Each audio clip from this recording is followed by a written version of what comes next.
Hello again. I just wanted to go a little bit more in depth on the things that I was talking about in my last video.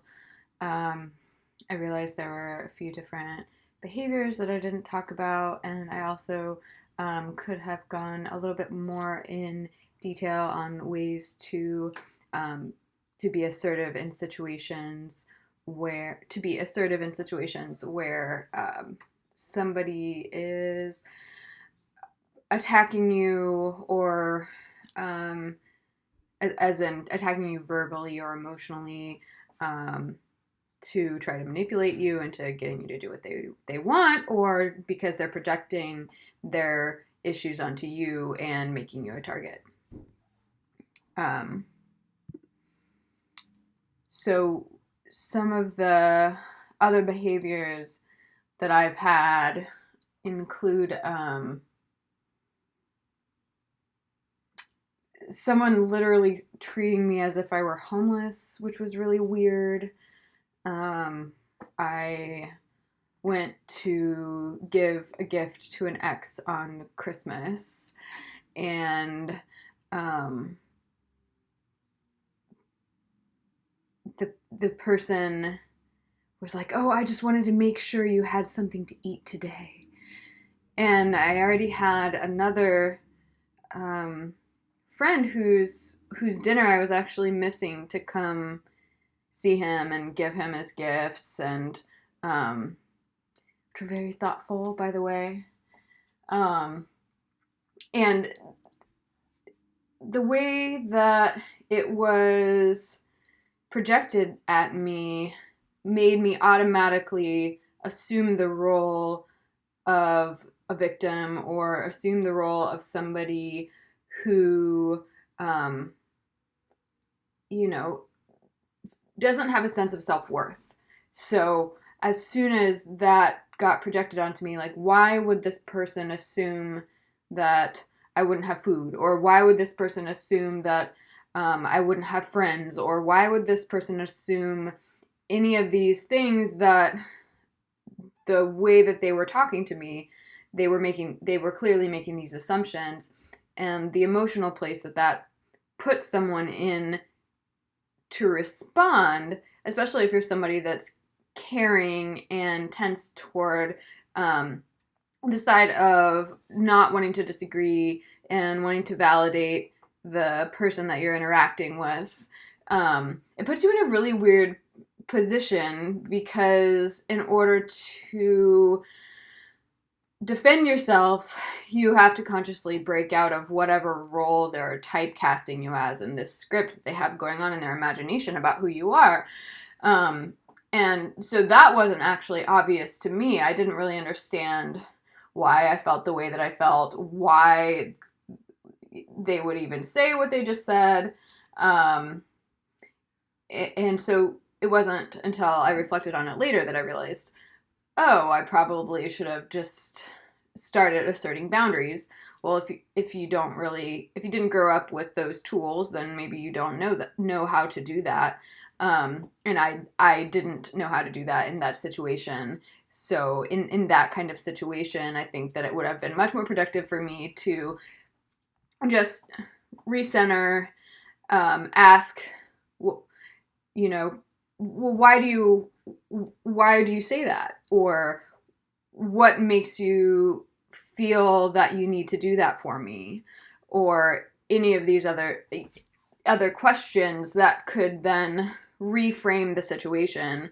I think if you're coming from a place where you felt powerless for some reason or another, whether it's just general societal conditioning that you've internalized, it's a abusive relationship that you've been through, or you've had an interesting childhood and internalized things from your parents that you wish that you would not have internalized.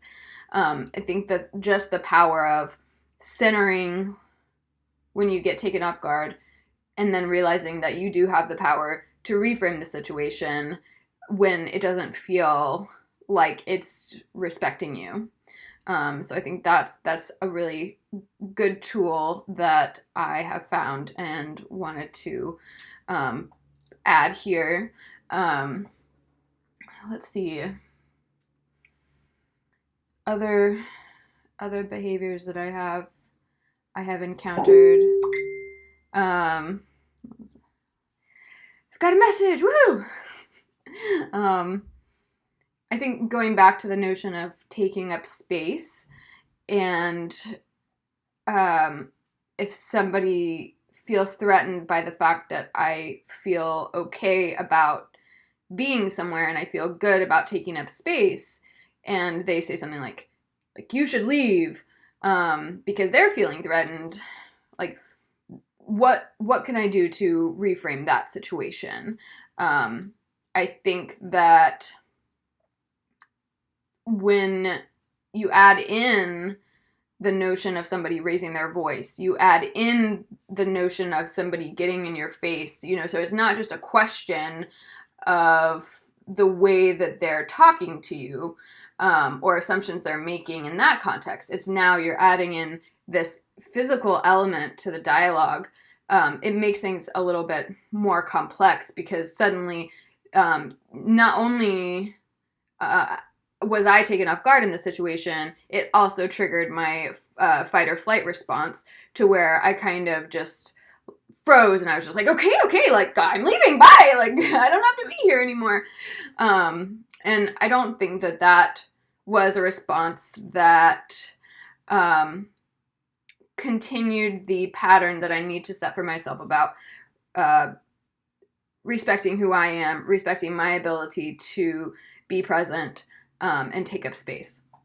So in retrospect, I believe that a better response, since this person didn't actually physically get violent, and if there are any suggestions around other ways to handle that kind of situation, I'd be interested to hear, because once you introduce that physical aspect, even if it's not escalating to actual physical violence, I don't have a lot of experience in de-escalating the potential for physical harm.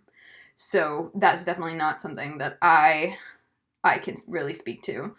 I think that in that situation, however, assuming that my experience with the person thus far was that they weren't violent, so if I were able to make the assumption that it would not escalate to physical harm, then I could remind myself that, maybe inquire around how the person is feeling, what they need,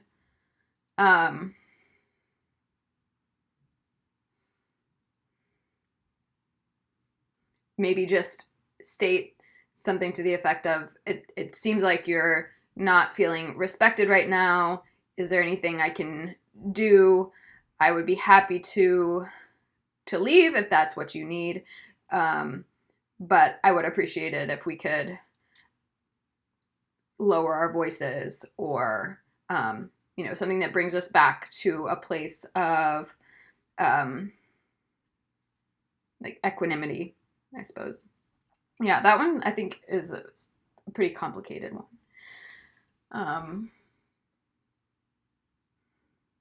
Yeah, so I think that's it. I just wanted to go into those strategies around reframing and asserting boundaries, that if you're taking up space, and someone is making you feel that you're inappropriate in doing so, especially if you're in your own space, you're in a public space, you're in a space that they have invited you into,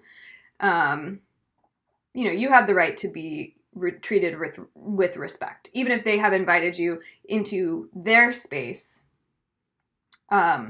you still deserve to be treated like a guest and a person, a human being that someone can honor with,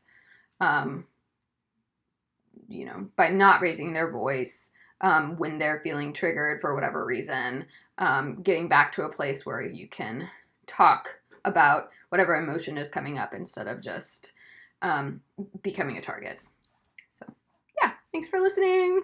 That's all I got. Bye.